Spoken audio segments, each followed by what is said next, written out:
Hey everybody, welcome back to the Sales Casio. My name is Matthew, and on my channel I'm about everything authentic in sales, always remembering that sales is life and life is sales. And in this video I want to talk about a time when I decided to completely ignore this very basic but important principle in not just longevity in the industry but also just basic sustainability. This is about what I would consider probably my worst mistake in sales. Now, I'll break down the story just with the most important parts and the most important elements, but it essentially has nothing to do with a client. It has nothing to do with a bad negotiation approach. It's actually something that I think a lot of people struggle with when it comes to navigating all these different decisions in sales. And one of the most fundamental decisions that people get wrong is picking the right employer. And I want to tell you a story about a certain employer that I had taken upon myself at a very early stage of my sales journey. This was right before I went corporate, and I was still, doing outbound work. The first time I'd ever set foot in an actual office for a sales role would have been about approximately 6 months after the story that I'm about to break down with you. So it was around about, I think, 2022. I was about 22 years old, and I was going through a bit of a rough patch career-wise, and I was quite desperate for work. Now, I understand that a lot of people face a lot of different circumstances, and it's not easy to judge a situation based off of only the surface level bit of information that you have.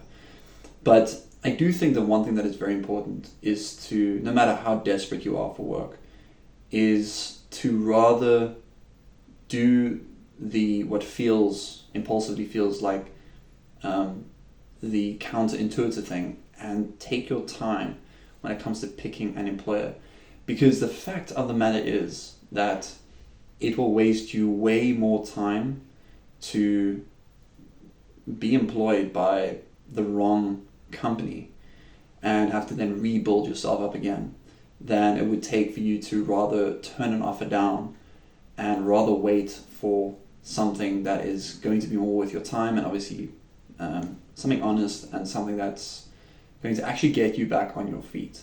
Because sales is not like an administrative job where you get paid regardless of your inputs, essentially, or at least you get paid the same amount regardless of the fluctuation in your input. Sales really is the main and only determining factor when it comes to the majority of your paycheck. So around about 2022, I had applied for this job. I was staying in Brackenfell, Cape Town. I was renting a room from just some guy that I had found on the internet. The accommodation was great. There was nothing wrong with where I was staying or anything like that. I am from the more Helderberg side of Cape Town, so this is a little bit more closer to the city. It's a little bit more busy, a little bit more accessible to, or a little bit more access to different parts of the metropolitan. So for me, there was a sense of, I'm kind of moving forward, or moving in a forward direction in my life, and that was sort of what I was looking for. And in this state of desperation, I just lost my job, and I'd found this company that was close by. Their offices were maybe a 25 minute walk away from where I was staying, and essentially what they were looking for were young salesmen, ambitious salesmen who would sell security systems to just basically the average consumer. So for me, it was obviously a brand new product, and all I wanted to know was where do I sign, essentially. If I qualified, if they were happy with what they can see I obviously have to offer, where do I sign, when do I get started? So I went over to this office and went for an interview. I can't quite remember the exact sequence of events, but I do remember it being at least 3 or 4 steps in the hiring process, and it seemed all pretty above board and legit. And I mean, if I were to do some digging, I'd probably find that it probably is a legitimate enterprise. But essentially what ended up happening was these people were happy with me. They hired me. They also hired about 5 or 6 other guys as well. There were about 3 or 4 people that were already working for this company that had been working there for a while. And they had great, testimonials about their experience. And so I thought, okay, there's nothing to worry about. Anyway, so without looking for, an actual contract to sign, that was my first mistake. So this is basic, right? And I suppose a lot of us don't even need to learn this the hard way to know that this is just common sense. But I had to learn this the hard way. I had to learn this through, to me, it was ridiculous to assume that an actual office, a company can have an actual office, out in the open. They're running payrolls and they have people physically turning up. It's not hybrid or anything like that. And that there's nothing that you can kind of feel, nervous about. And that this is something you can completely trust. I didn't, for some reason, it didn't really occur to me that this might be something, something that could rip me off. Anyway, so the story sort of unfolds pretty normally until we get told how we're going to be basically delivering our duties. In other words, selling to our customers. It's not over the phone. There's no, outreach over LinkedIn or anything like that, Facebook marketing, nothing like that.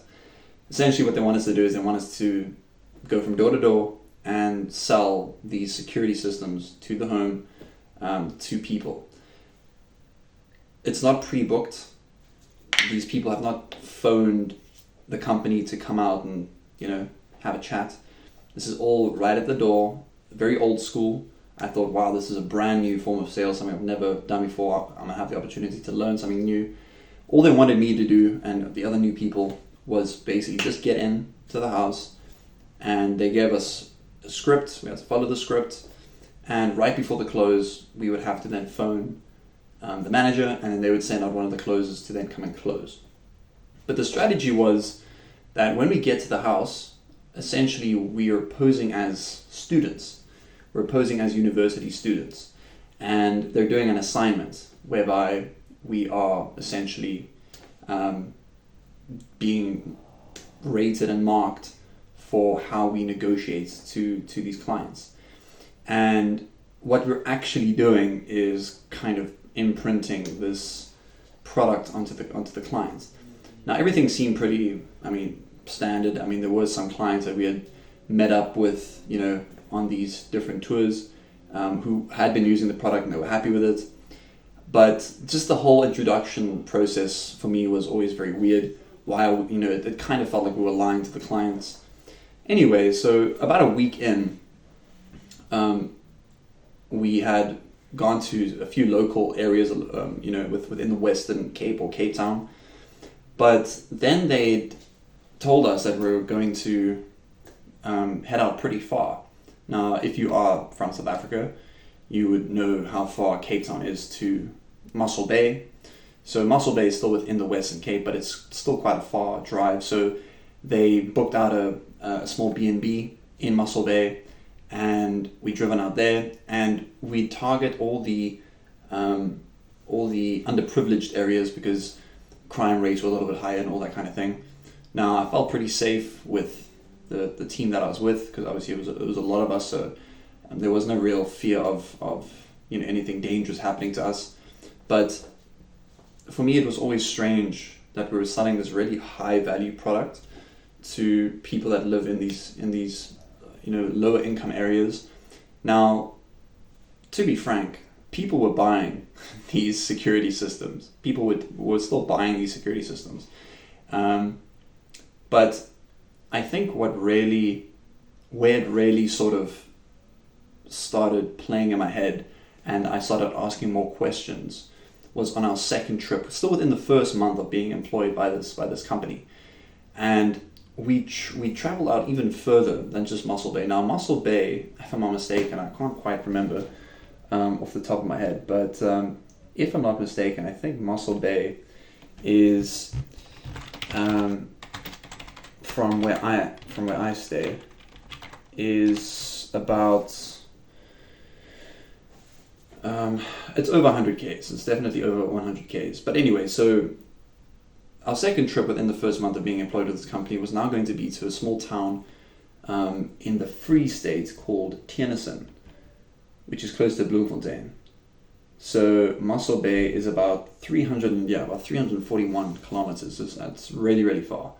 But the trip to Tienersen, or in the Free State, took us nearly the whole day to get there. So I was really far from home on the second trip.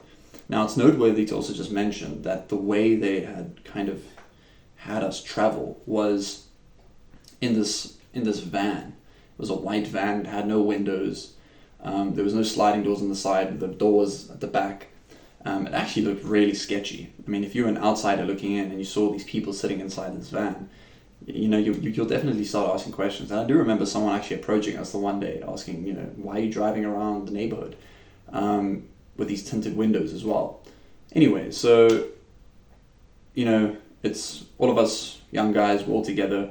I had sort of gotten to know the team a little bit better. We were all sort of asking the same questions, so it didn't really feel like I was on my own with my doubts and my, and parts of the job that made me uncomfortable. But on the second trip, I think where it really hit me that, this might be something I really need to reconsider is closer to payday. I asked, now remember, we're in Tienersen, this is more than 350 kilometers, which is the distance between where I stay and Mossel Bay, which is our first trip. Now, Tienersen is really far. And I'd asked the manager, look, I just want to confirm, I haven't given you guys my bank information.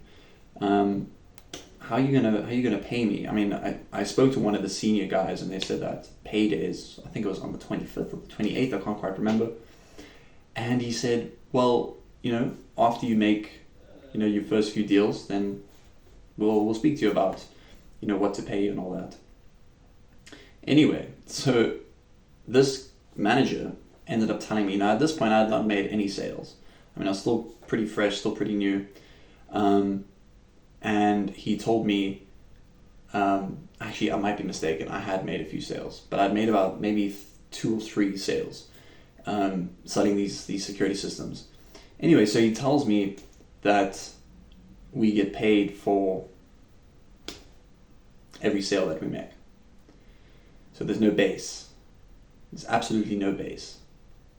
Now, as I mentioned earlier, I was renting a room, and this man that I was living with, or who I was renting from, he had already given me, a month's clearance for the previous month when I lost my job and was still job hunting. And then I found this job and said to him, okay, don't worry about it. You're getting your rent at the end of the second month. Now I need to find out that from 3 sales, I'm not even going to be able to pay for half a month's groceries with 3 sales. And so what ended up happening was I ditched this entire trip. I just said to them, drop me at the nearest gas station.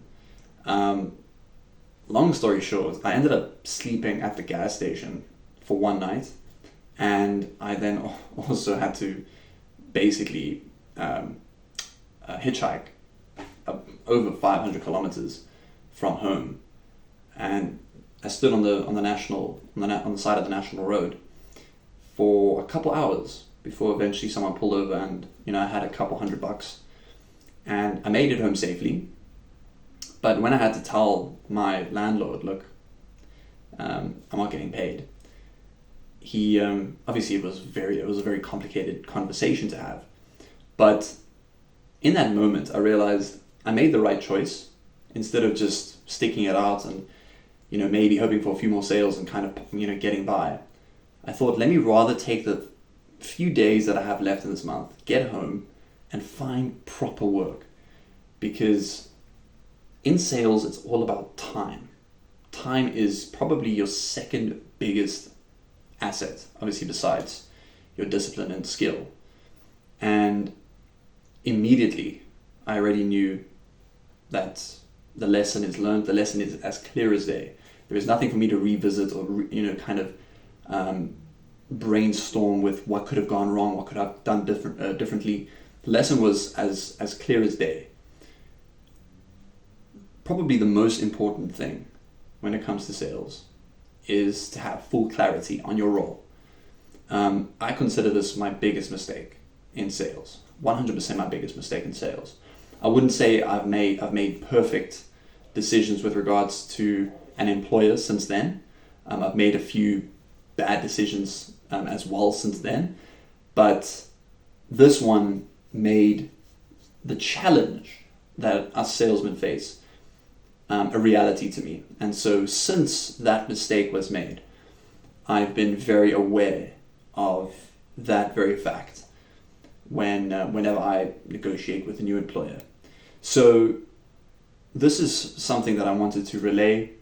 And I mean, if you have had this kind of experience yourself before, or if you're new to sales, if you're young, maybe you're just kind of fresh out of school and you're watching this, I mean, this is a great piece of advice I can give to you, is when you're negotiating with a new employer, make sure that every bit of the expected duty from him or her to you is all as clear as day and on paper. You don't have to have it double checked by a lawyer or anything like that, as long as it has basically the employer's name, your name, and the agreed expectations, maybe even if it's just in bullet point, all out and clear on a physical document, or if it's on digital, it has to just make sure that it's signed by both yourself and your employer. And since then, I've made that a number one priority. It doesn't matter how great an offer sounds. It doesn't matter, remember you're working for a sales company. They're going to sell you, a lot of the time they're going to sell you an idea. They're going to sell you a dream. So expect that, right? If you're in sales, don't get beaten by your own game. So that is probably one of the most prolific examples I can give of a major error that I made within my very short career. And I hope, if this relates to you, I hope this is something that maybe can just be as a bit of a reminder. If it's never happened to you before, there's the lesson for you to learn from my mistakes. And I hope you enjoyed this video. If you have any stories to relate, for yourself, feel free to drop a comment, drop a like, hit the subscribe button, and I will see you guys in the next video. And remember, always sell with authenticity. Sales is life, and life is sales. See you guys in the next one.